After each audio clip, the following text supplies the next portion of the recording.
To comprehend the majesty of the Amazon is to trace its story back to its very beginning. We seek the source, not where the massive river empties into the Atlantic, but where it starts, high in the freezing, thin air of the Peruvian Andes. We climb past the tree line, past the harsh boundary of the cloud forest, into the Puna grasslands, where the water is locked in ice.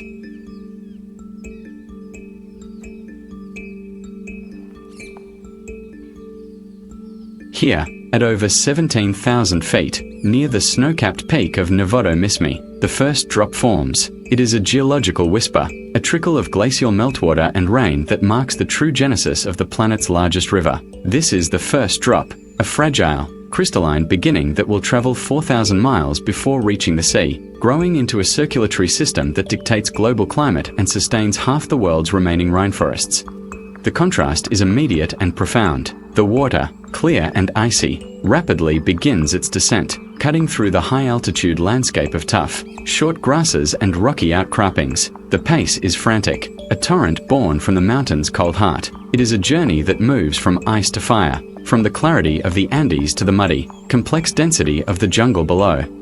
As the river gathers volume, it flows toward the immense, unbroken canopy of the Amazon basin. We leave the mountain air for the humid, deafening silence of the lowland forest. This is the ultimate wilderness, a green ocean stretching across 9 nations, a place where biological density replaces isolation. The challenge here is not cold or aridity, but the absolute, crushing competition for light.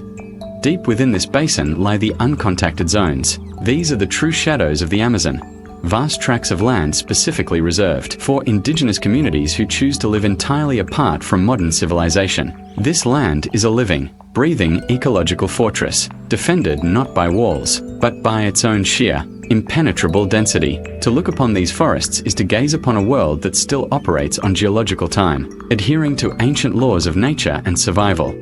Yet, even in this realm of life-giving water, paradoxes exist. We navigate a remote tributary that defies all logic, the Shunayatampiskha, or the Boiling River. This tributary flows at temperatures high enough to scald the skin, a phenomenon caused by a fault line that funnels superheated geothermal water directly into the stream. The river is a visible, terrifying connection to the furnace of the Earth's core, a dangerous anomaly that reveals the planet's internal heat below the cool forest shade. The flora here is locked in a desperate, silent battle. Giant trees soar 200 feet, their canopies forming a ceiling that captures 98% of the available light. Below, the understory is dark, humid, and constantly struggling. The complexity is overwhelming. Every leaf, every insect, every fungus is interlocked in a web of dependency. The Amazon is not just a collection of species, it is the most complex, single organism on Earth, constantly regulating its own climate through the evaporation of billions of gallons of water. We track the river's massive flow, noting the power it holds. Its seasonal floods create vazia forests, turning dry land into submerged, aquatic worlds where fish swim among the tree trunks, feeding on fruit. The river is the destroyer and the creator, shaping the entire environment through its relentless, cyclical power. To travel the Amazon is to confront the limits of human understanding. It is a place of profound noise, the hum of insects, the roar of the howler monkeys, the constant sound of rain, but it is also a place of profound secrets, held close by the dense canopy and the sheer, unending volume of the water.